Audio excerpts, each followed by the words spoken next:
I said, President Mahama, President Mahama, Ura. It's wow, Bolle Crano. Not be a pan, now, coming back, will be, it was at one because you are for court. Now, President Mahama, so baby, almost seen a papa or quam. And President Mahama could have helped to because the papa a responsible and repeatable politician in the north. And President Mahama, the burial place of President Mahama, papa, you bet my young tourist center. Look, it's just about that. 10 meters or 50 meters with the main road. So you could have used the father's burial ground as a tourist center. Because the papa is one of the eminent politicians, eminent intellectuals in the law. If you go Abayi Fakabo, Obejato Kalio, Obodomboa, Ye Mahama in the party. We package the park. Now, of course, Bolle court Dana, President Muya, no, what be the president, and the Bolle just a capital.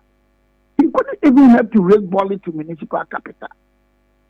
Lineage to call Bolle court, 1930, 1940 court die. But go to municipal court to then be pang of a dummy, at Maya Boa, who are the so we have a problem. The problem we have in Africa is that look at President Mahama, one of whom was not on Sinaka, so obey Managana. So now, catch your phone in the air for the breed dinachi. Then you for Africa. You for Africa. So what is wrong with us in Africa? But I understand. Okay. I mean, I'm beautiful in the next rubble. Okay, that seems to be our baby. Maybe two, because me that's already a SML.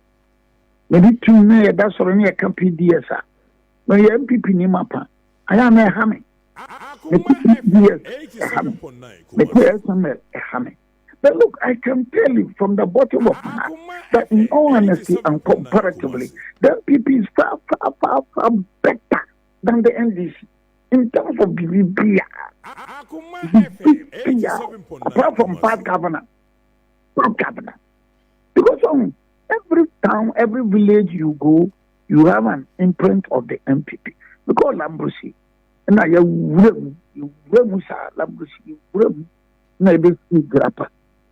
Agenda 111, agenda 111, so you have the imprint of the MPP as a party. For 8 years, we could be also, we could be also, we want be also, we be also. The politicians are not quite economy. And to that extent, if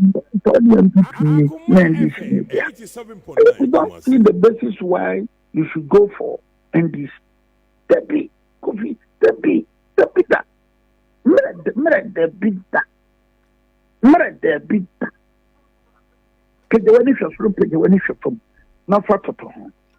So, Lawyer Obiri Boahen, for me also, I think that in Ghana, your future is very bleak. Because that I can say, on my alternative, NDC.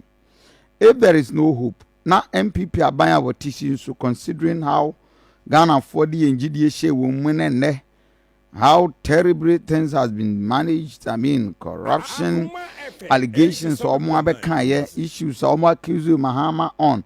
Virtually, they are doing the same and even worse things. Now, what should I say? I mean, Council, you need that. Oh, you're that. Look, in the hands of NDC MPP.